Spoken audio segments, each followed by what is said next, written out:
This video is sponsored by Aura. Every year we're focused on buying the latest piece of technology, but as updates to phones year over year has gotten smaller and smaller, this year may actually be time to reconsider buying an older phone as your new phone. And this year really does mark perhaps the time to get yourself a better deal. Listen, I've been re-reviewing the iPhone 14 and the iPhone 14 Pro this past couple of weeks, and what I've learned with these videos is that if you want an iPhone 14 Pro before 2023, well, good luck to you, because Apple is behind on their manufacturing of these phones, which is creating massive shortages. And if you were thinking about buying an iPhone 14, you might be like a lot of the viewers in my comment sections thinking that the iPhone 14 isn't a big enough upgrade to warrant the price. Well, without the option for a Pro phone and the cost of the iPhone 14 being too high for its upgrades, why not consider last year's iPhone 13? Just like you should consider protecting your personal banking information and privacy with Aura. Aura is the ultimate line of defense against identity theft. Aura monitors the dark web constantly, checking for compromised emails, passwords, social security numbers, and can instantly send you alerts to your phone or email if you are the victim of identity theft. And one of my favorite features for Aura is setting a limit for transactions from my bank account. That way, if a transaction goes over that set limit, Aura will instantly send me an alert notifying me that a large purchase was made. This allows me to take instant action and monitor my credit cards and bank account against fraud.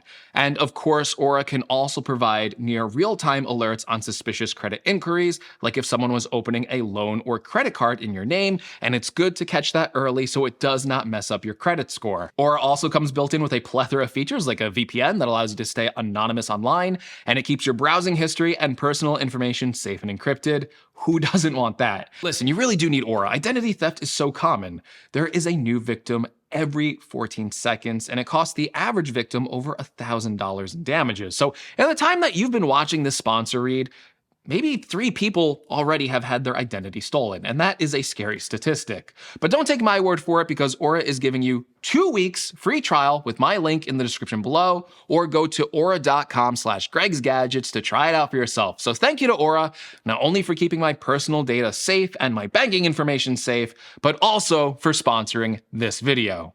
All right, now I think this year, out of all the year-over-year updates we have seen to the iPhone 14, the iPhone 14 may be one of the smallest upgrades yet. The iPhone 14 and 13 both look pretty much identical with the same design, both have OLED displays with a 60 Hz refresh rate, and to make the upgrade even less exciting, when you break it down on the silicon level, both the 13 and the 14 are still using the same generation A15 chip.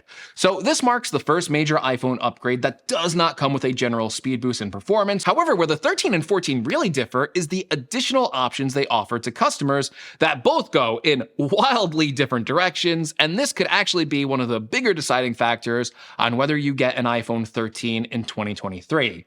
Of course, I am talking about the different mini option on the 13 and the plus size option on the 14. The 13 mini is a completely unique form factor that you can't get on any other iPhone series, including the Pro models. It has a compact 5.4-inch display size that puts the overall form factor of the phone right between the iPhone 5 and the iPhone 6. It's truly a dream to hold, slides into any pocket with ease, and typing on it one-handed takes you back to the simpler days when your smartphone wasn't controlling every aspect of your life. The Plus, on the other hand, well, it's just like the bigger 6.7-inch iPhone 14 Pro Max. It has the same screen size and the same general form factor, although it is a little bit lighter because it uses an aluminum frame. But the point remains that the mini-size iPhone 13 is a unique form factor that may not be seen ever again. And if you've ever thought that your current phone is too big or that you would like a smaller phone, then this is the best time to buy this phone, especially because of the price point. There are significant savings going for that mini because it's only $599. Are there sacrifices going for the mini? Sure, the battery life will be less than what you can get on the normal size models, but on the 13 mini in particular, it was quite manageable and held up pretty well compared to the original 12 mini. The best reason to go for the mini size option, though, is, as I mentioned before, the price point. Again, this is an area where Apple's strategy is now wildly different from just over a year ago, and that is that the iPhone 13 mini was the lower cost option option compared to the regular 13, whereas the 14 Plus is a higher cost, more premium option over the 14. And now with the price cut on the 13 model, this makes the Mini even more appealing with a $599 price tag. That's a $200 savings over the regular iPhone 14 and then a $300 savings over the 14 Plus. Even if you're opting for the regular 13 model, you're still getting a $100 savings over the 14 for a phone that is mostly the same. Are there differences between these phones? Well, yes, it's literally not the same phone, but in my opinion, the major upgrades to the regular 14 model are pretty small, and I think I could list them all on one hand. Let's do that. So, one, it has an improved camera with the faster aperture, and it mostly focuses on camera improvements like software features like 4K cinematic mode and a new action mode that can stabilize very shaky camera footage. 2, it has car crash detection. It has car crash detection. 3, it has satellite connectivity built into the phone for emergency SOS to contact emergency services. If you're in the middle of nowhere, it's probably not a feature you're ever going to use. And technically it has the A15 chip. It's getting hard to hold up these fingers. I don't know why, but it has an A15 chip that is different, right? Like it has an extra GPU core and it does have 2 gigabytes more of additional memory. And 5th, this is probably the biggest upgrade over the iPhone 13, is that the front-facing camera does now actually have autofocus, and that is a really nice upgrade. It's probably the biggest upgrade picking the 14 over the 13 because it makes selfies look a little bit better, adds a little bit more depth of field to them. It's also really great for using the front-facing camera for video quality. It actually looks really good with that new and improved 12 megapixel sensor on the front-facing camera. So out of all the upgrades, that camera upgrade is probably the biggest reason to consider going for the 14. But yeah, that's about it. These aren't crazy year-over-year upgrades with any super must-have new features, especially when you compare it to the iPhone 14 Pro and all the new features and the new design that phone received. The 14 in comparison is a very iterative update over the 13, especially again if you are going for the normal size model, which doesn't even offer the decent battery gains that the 14 Plus model offered. You're going to get around the same battery life on the 13 and the 14. In fact, you could even argue the 13 has a major feature over the iPhone 14. Yes, there is an area where the 13 is better, and that is the inclusion of a physical SIM card tray. Yes, on all the 14 models, at least for the US market, Apple has removed the physical SIM card tray slot in favor of eSIM technology. So if you prefer to swap out a physical SIM card or you use physical SIM cards when traveling internationally, this is actually a huge feature that may have you skipping any of the iPhone 14 models